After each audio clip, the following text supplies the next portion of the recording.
Se los contábamos, la Asociación de Clínicas de Chile envió una carta al presidente Gabriel Boric pidiendo mayores medidas para contener el colapso del sistema privado de salud. Vamos a conversar sobre el tema justamente con el vicepresidente ejecutivo de la Asociación de Clínicas de Chile, Javier Fuenzalida.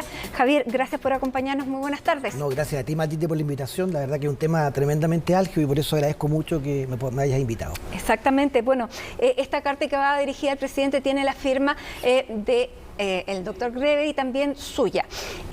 ¿Por qué le piden al presidente que intervenga directamente cuando esto lo está viendo a través de la Superintendencia de Salud? La verdad que nosotros hemos tenido una relación constante con la autoridad, no es solo ahora, no esta carta que hemos mandado al presidente, la verdad que es la culminación de un trabajo que también hemos hecho con la autoridad en general. Le hemos advertido a la ministra en particular, a la superintendente, la grave crisis que se puede generar y nuestra obligación hacerlo. Siempre un afán constructivo y básicamente alertar la situación que se puede dar con el colapso del sistema de salud, que lo hablamos integralmente, ni siquiera solamente el sistema privado. Yo por eso quiero destacarlo. Cuando se ve afectada, por ejemplo, el mundo prestador, para que lo entiendan los televidentes, básicamente las clínicas atienden hoy día 10 millones de personas. Ese es el universo que atendemos. No son FONASA y ISAPRES. Sí, de hecho, en la práctica hoy son más pacientes de FONASA que de ISAPRE que atendemos en las clínicas privadas. El grueso, el 52-53% de los pacientes que hoy día atiende el mundo prestador privado, las clínicas de Chile, son del sector FONASA. Entonces, lo que decimos que este es un sistema que se financia por dos vías, ¿no? Caminamos con dos piernas, una FONASA y otra el mundo ISAPRE. Y lo que pasa hoy día es que el trastabilleo que se puede generar por un colapso de un sistema de financiamiento que es el privado puede hacer colapsar el sistema y nos puede hacer caer a varias clínicas, sobre todo las clínicas más pequeñas de regiones, entre otras cosas, y eso en la práctica es un problema gravísimo que afecta a la salud pública de todos los chilenos. ¿Era mala idea la verticalidad? No, lo que ocurre es que no tiene que ver con la integración o no. Esto de hecho, la mayoría de las clínicas que hoy día participan no están integradas en ningún grupo, no tienen ISAPRE, para responder directamente a su pregunta. Lo que ocurre aquí es que nosotros hemos dicho que independiente del sistema que se opte, el sistema de financiamiento que se opte, nosotros tenemos una opinión, por cierto, no nos gusta un sistema mixto, pero independientemente del sistema que se opte... ¿Les gusta el sistema mixto? Nosotros creemos que sí. Es que entendí, no nos gusta... Sí, no nos gusta, perdón.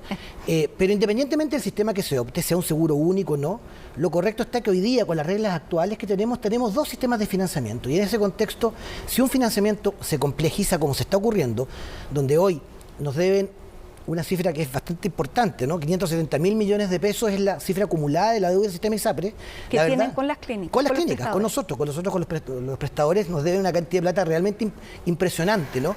Y en ese contexto, la gran preocupación que tenemos, más allá de la cifra, es que eso puede hacer capotar la operación.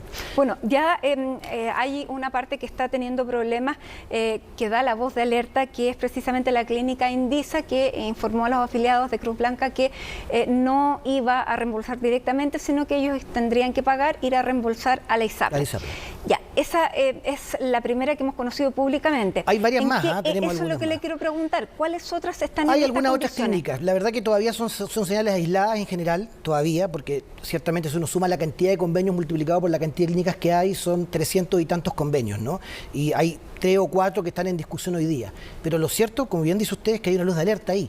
¿Por qué? Porque en la práctica lo que está ocurriendo es que al haber tanto retraso en los pagos, ya en algunos casos de 150 días desde la emisión de la factura hasta el pago, lo que ocurre es que no podemos mantener la operación abierta y esa es la complicación. Eso le quería preguntar, ¿cómo se opera con 570.000 millones de pesos en contra? Es una pregunta que es la que nos hacemos nosotros también y por eso hemos alertado a la autoridad. Es un problema real hoy. Nosotros tenemos, solo como dato, el 50% de los costos que tiene nuestro sistema hoy tiene que ver en los sueldos de los profesionales que trabajan en el mundo de la salud. El sector privado de salud hoy día tiene 210.000 personas que trabajan en nuestras clínicas, en nuestros centros.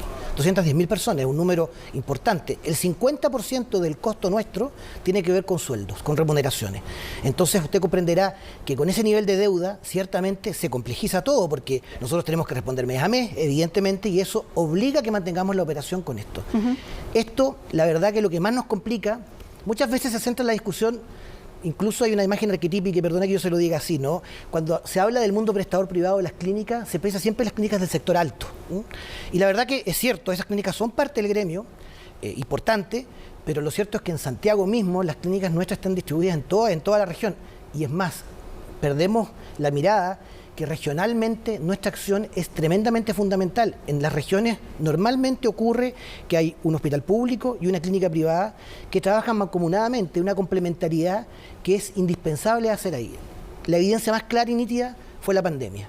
Nosotros aportamos el 40% de las camas críticas. Si no hubiésemos hecho lo que hicimos, ciertamente el problema de la pandemia, con lo doloroso que ha sido, hubiese sido aún peor. Y en esa conclusión lo que le hemos pedido a la autoridad es que necesitamos reglas claras. Antes de eso, lo que le quería preguntar, si usted me dice que lo que ocurre con Indisa y Cruz Blanca, hay varias que están en la misma situación, ¿existe el riesgo de que esos pacientes definitivamente no puedan hacer estos pagos y emigren a FONASA, tal vez contratando un seguro complementario? ¿Existe también ese riesgo? No lo sé, no podría responder esa pregunta tan claramente. Lo que sí sé es que las personas no han perdido su derecho al reembolso, ¿no? Lo pueden hacer directamente en la clínica, lo que claramente ralentiza mucho de la operación, no hay duda. Hoy es mucho más cómodo ir a una clínica que inmediatamente venga el reembolso ahí y por tanto haya el descuento y en esa conclusión la persona pague ya con todo descontado y hoy tiene que pagar la totalidad. Y ciertamente eso lo complejiza, no es algo que nosotros queremos hacer, ciertamente, pero le vuelvo a repetir, con 570.000 millones de deuda que hoy día tenemos del sistema privado, sin contar la deuda del sector público, que siendo súper objetivos ha hecho intentos importantes por mejorar el flujo de pago, ¿no? El sector público que arrastraba además una deuda importante sí, por la pandemia. Es cierto, y se ha ido poniendo al día. Pero, de nuevo, cuando tenemos esa cantidad de plata puesta ahí nos complica enormemente. Y la mayor parte de estos 570.000 millones de pesos, ¿qué porcentaje de esto proviene de las ISAPRES? No, es todo ISAPRE. De todo ISAPRE. Todo ISAPRE. Nosotros aparte tenemos, del sistema público. Aparte tenemos otro nivel de deuda en un flujo natural que ha ido mejorando, que sigue siendo lento. Yo ahí paso el aviso y pese a que la autoridad han hecho un enorme empeño por mejorarlo, seguimos trabajando con ello y con FONASA en particular. Yo ahí quiero hacer ese reconocimiento, que se ha hecho un empeño por mejorarlo, pero sigue siendo largo y tenemos otros 300.000 millones en deuda del sector público. Ahora, que la gente se cambie a FONASA, ¿para ustedes básicamente cambia en algo? Nosotros atendemos a todos los pacientes, le vuelvo a repetir. Hoy día tenemos 52% de nuestros pacientes son FONASA, pero le repito, le insisto, cuando un sistema con las reglas de financiamiento actuales que tenemos puede cambiar eso a futuro y eso es una posibilidad, pero hoy tenemos dos modelos de financiamiento, uno privado y uno público.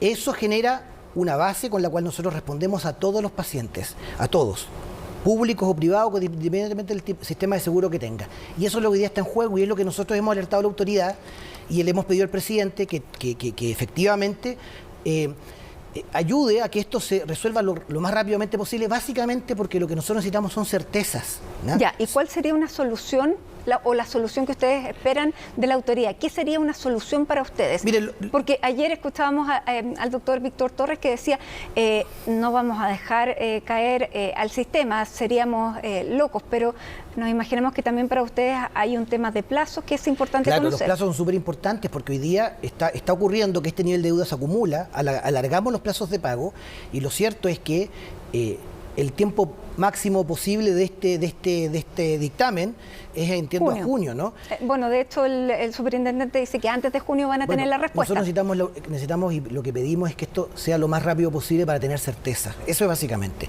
Porque le insisto, lo que nosotros necesitamos generar, teniendo esa certeza, saber cómo vamos a operar, cómo nos van a responder a esa deuda y cómo finalmente vamos a poder seguir atendiendo a los millones de pacientes, literalmente, que tenemos que atender. Pensando además, no hemos olvidado ciertas cosas, ¿no? Y yo me permito pasar un aviso ahí, pues, ¿no? O sea, esperamos que el COVID efectivamente no vuelva, ¿ya? Pero está latente ahí.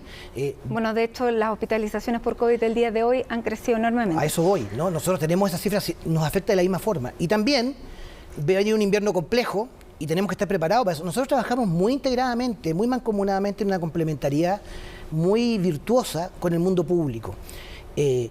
Y por tanto, hoy es evidente que el mundo público no puede responder a todas las necesidades de salud de la población. La evidencia son las listas de espera que son gigantescas, lamentablemente.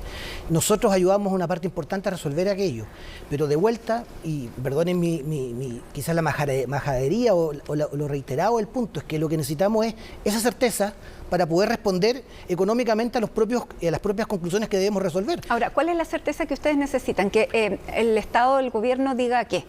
Que diga básicamente cómo va a resolver el problema de las ISAPRES, ¿no? Por ejemplo, si efectivamente el fallo va, cómo va a operar.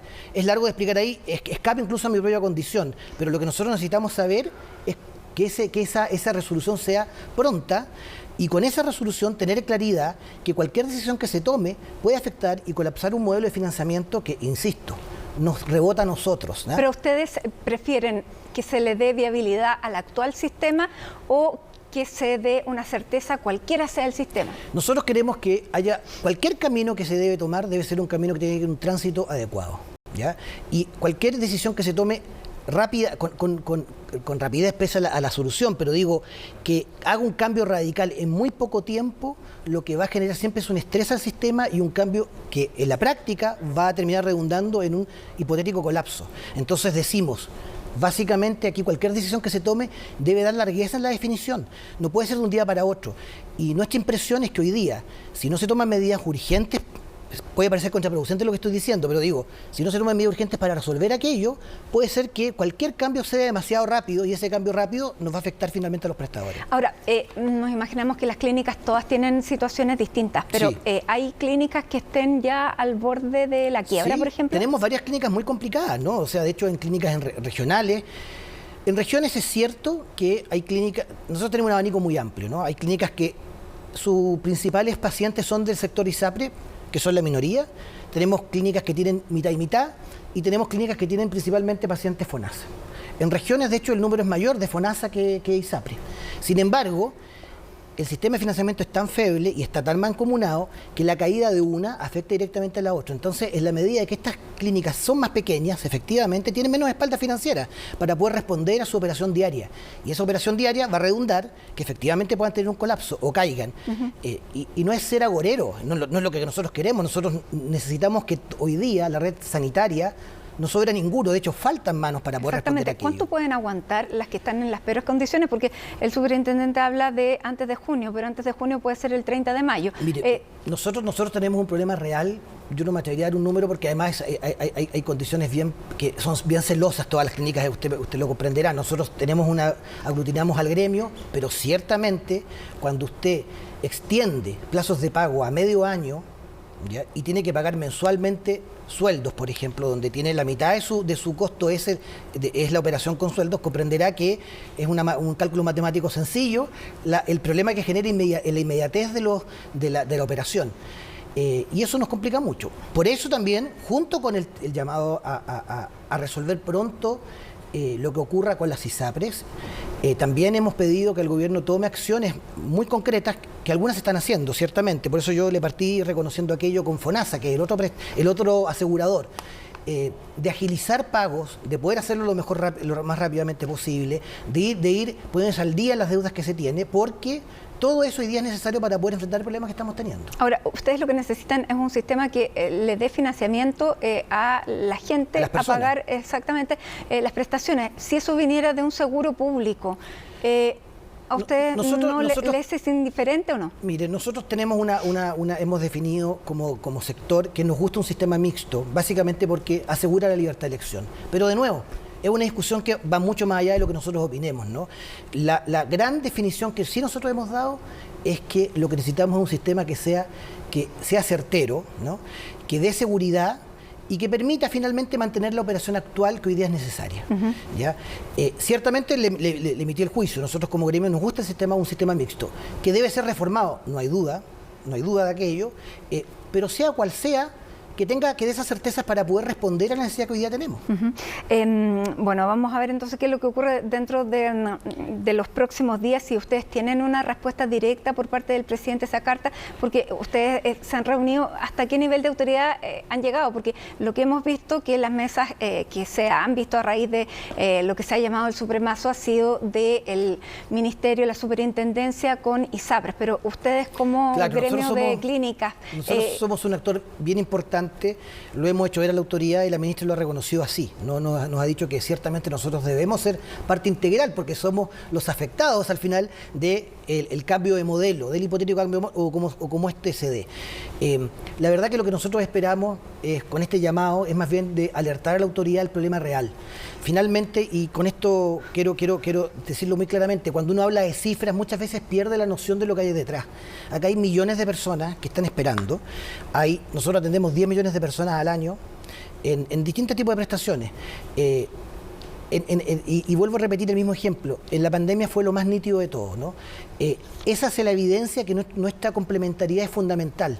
Y para que siga siendo así, necesitamos un sistema de financiamiento que sea coherente con aquello y que nos permita brindar el servicio que hoy día la ciudadanía exige y necesita. Muy bien. Javier Fonsalida, vicepresidente de la Asociación de Clínicas Privadas, muchísimas gracias por conversar con nosotros, explicarnos este problema que ya está afectando, está llegando a algunos usuarios. Hablábamos de esta clínica en particular. Vamos a ver qué es lo que ocurre dentro de los próximos días, si hay respuesta, y qué ocurre también con otras clínicas. Muchísimas gracias por acompañarnos. Gracias a ustedes por la invitación. Muchas gracias.